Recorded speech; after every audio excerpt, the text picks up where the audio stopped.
Hi there, this is Linda, and this is Gracie, and you have found DYK Boomer Therapy. And what that means is that I'm a boomer, and my therapy is to give you entertainment and some information. And this is called infotainment.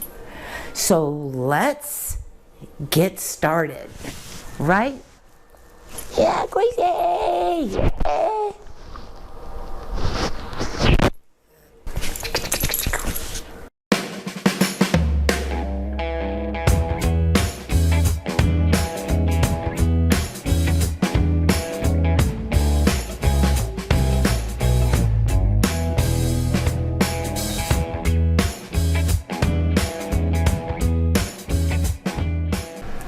Today's DYK, or Did You Know, is going to be about the month of June and American versus European vacations. I want to start off by talking about, I live in Arizona, and if you Google Arizona's average temperatures in June, it's scary. You will say, how in the world do people even live in that state? But you know what? We learned how to survive here. I've lived here for 45 years. It is hot in the summer, but you know what to do. And in fact, on my birthday in 1990, in the valley here in Phoenix and surrounding areas, it got to a record-breaking 122 degrees. Hottest day on record. But that was 1990. You know, that's 31 years ago, and it really hasn't broke the record since. So, you know, it's gotten to 118, you know, maybe 119, but never 122 again. But who knows? It could be this summer that it breaks that record. Like I say, you learn to adapt to this weather. And let me give you some examples of what we do here in Arizona. Number one, when the sun is up in June, you do not go outside and exercise. You either exercise before the sun comes up, or you exercise when the sun goes down, or you exercise indoors where the air conditioning is running. You drink a lot of water. You make sure that your air conditioning is running properly. And a lot of times we cook outside, and that is so that the oven doesn't heat our house up. You need help with the grill out here? No thanks, Clark. Don't have one.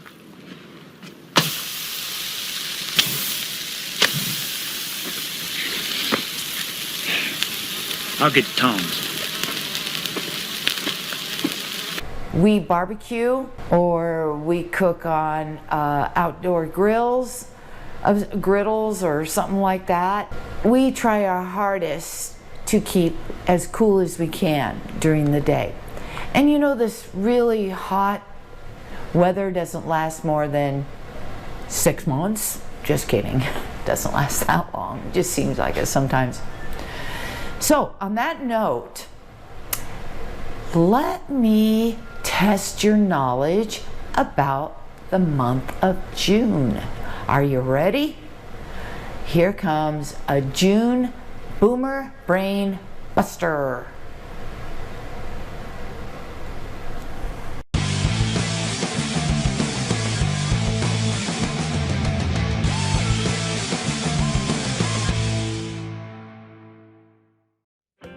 Hi, are you ready to rock and roll? Okay, let's do it. Number one, what is the birthstone for June? Is it A, emerald, B, alexandrite, C, topaz, or D, ruby? If you pick B, alexandrite, you are absolutely correct. Alexandrite, along with the pearl, is the birthstone for June. And it's an extremely rare gemstone, but it's fairly modern also.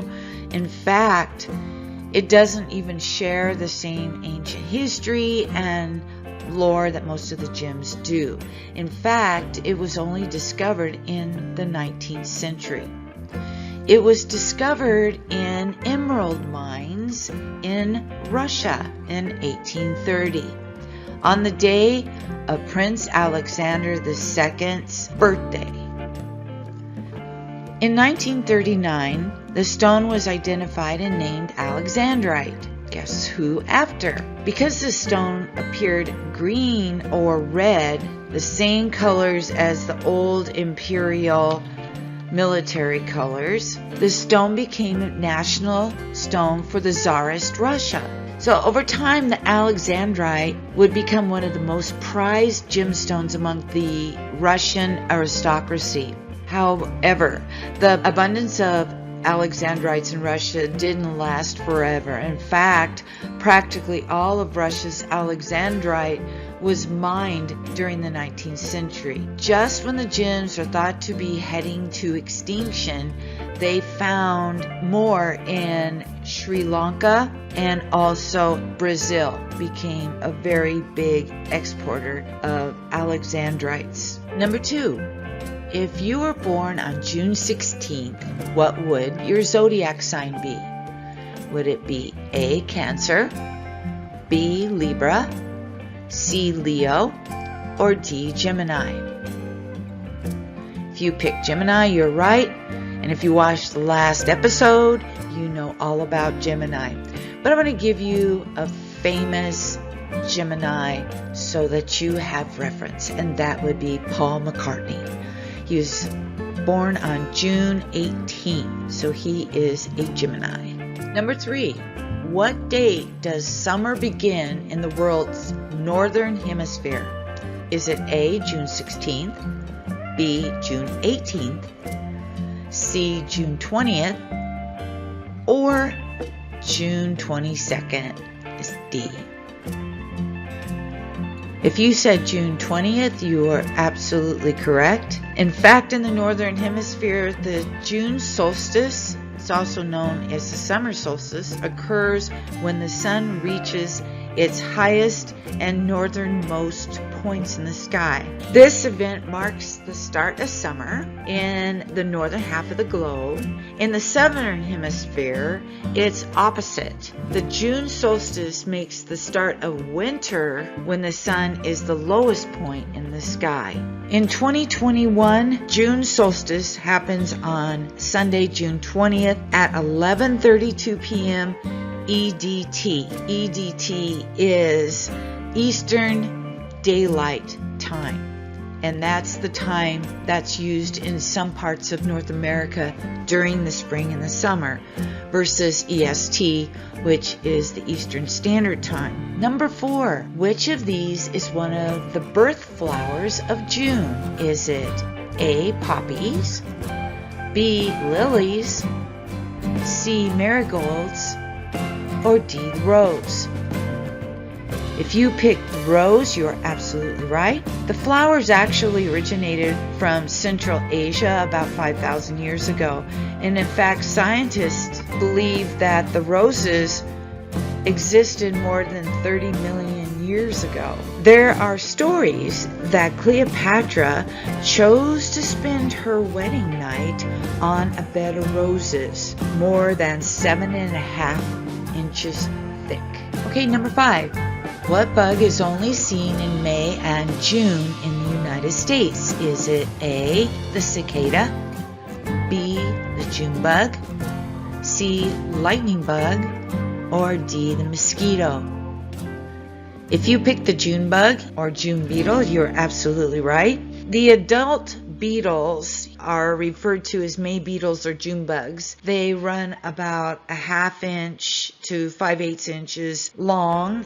They have reddish brown bodies. They lay these little white C-shaped larvae that could be up to a 1 inch long. There are more than 100 species of these beetles from several genres. Most are similar, but the species, depending on where they live and their habitat, will depend then on what they look like their length of their life cycle, and their seasonal occurrence. Adults begin to emerge in spring. During adult flights, large numbers of beetles can be attracted to light. Most of these are male. Females are less attracted to light because they are tunneling to lay their eggs. They tend to tunnel about 2 to 5 inches in the soil so they can deposit their eggs. So in about 3 or 4 weeks, we got these little small grubs or larvae that hatch from these eggs, and they develop through these 3 stages,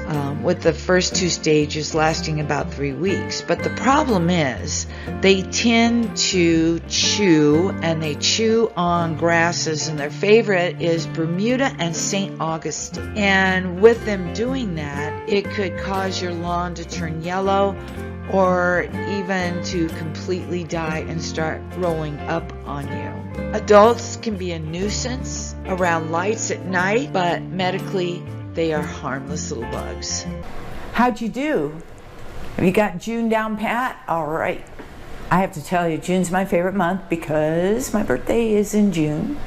I call it my birthday month. My husband cracks up, but I celebrate it all month long. Since it is June and school is out, this is a perfect time to look at vacations. Does everybody take a vacation or no? Well, let's take a look at it.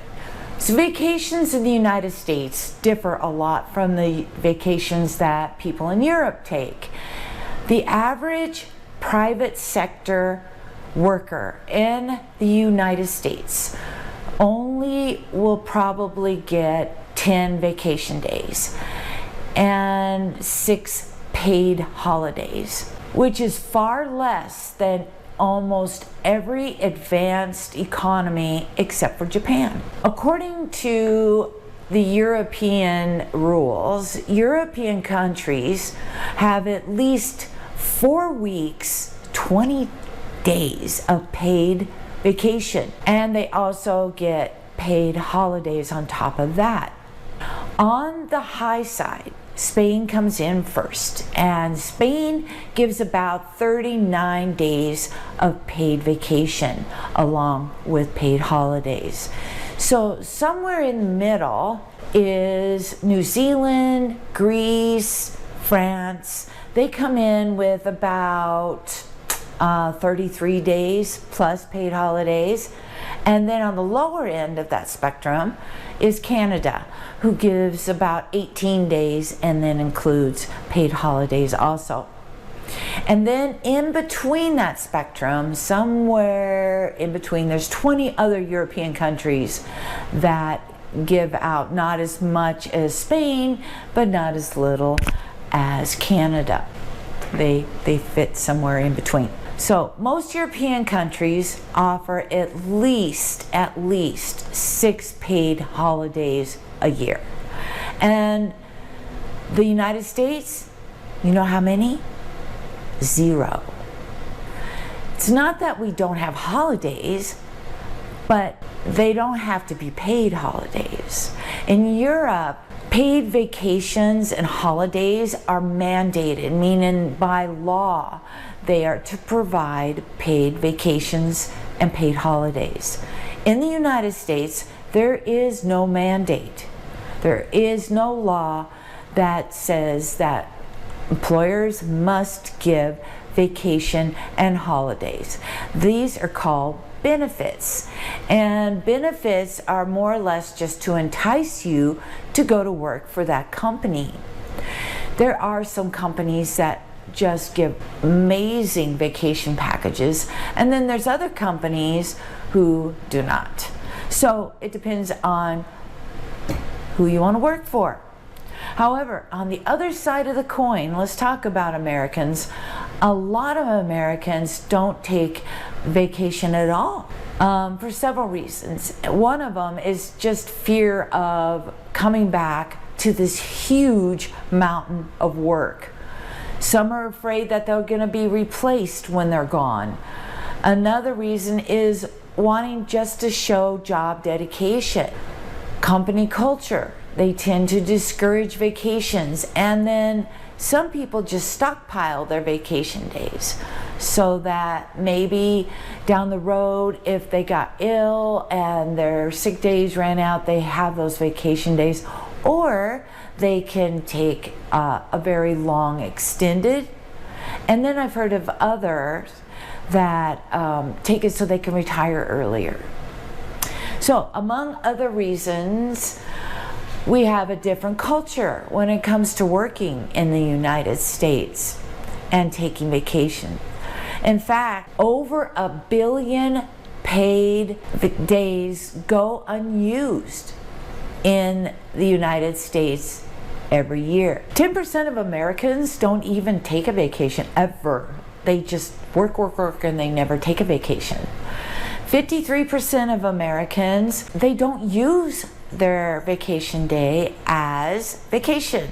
They use it instead for running errands, or cover sick days, or even to take care of their kids if, like, their childcare babysitter cannot take care of them, or they're sick. Many Americans choose even to take staycations. If you've ever heard of a staycation, that is taking a vacation that's close to your home. We have in Arizona a lot of awesome places for staycations. They advertise as being a staycation because during June, July, August, it is not Phoenix's #1 tourist season. So a lot of these places have awesome swimming pools and rooms and things like that. So they will offer them at a lower price. So a lot of people in the valley tend to use that. When Americans were asked where they would like to go if they were to go on a vacation and travel, a lot of them, most of them, said that they like to go to the southern states, like Texas and Florida and Alabama, and the different beaches and things like that. Second one is they like going to the Northeast, into New England areas and Vermont, New Hampshire. And then third is the West Coast, California, Washington, and Oregon, in that area.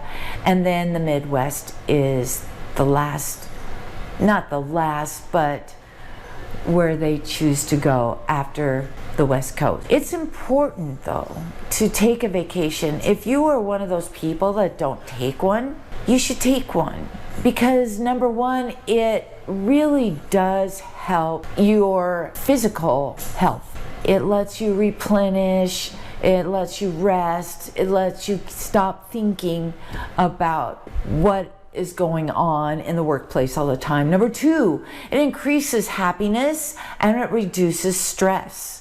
And number three, it improves your performance at work. And you would think that employers would insist that you take a vacation. So I'm just curious, do you take a vacation? And if you do you travel? Do you stay home? Do you like to go on a staycation? Maybe take some time out, go to a nice resort? So let me know, if you would, down in the comments below. I would love to hear how many of you actually take vacations and where you go. I have always taken a vacation, but not like a long one. It might be a short one, even 4 days. It's just good to see something different. Being a teacher, we had a lot of time off with spring break and winter break and then the summer. And I want to tell you, when you're a teacher, you need every one of those days just to recoup. Don't forget to subscribe. And remember, to subscribe, it doesn't mean that you have to pay for anything. So if you will subscribe, and if you ring the little bell that's right next to the subscribe button, then YouTube will let you know when I have a new show. So please take care of yourself and learn something every day.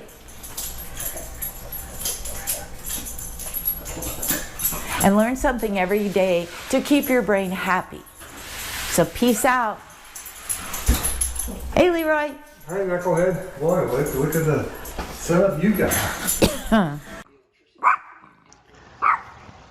Down, Gracie, down.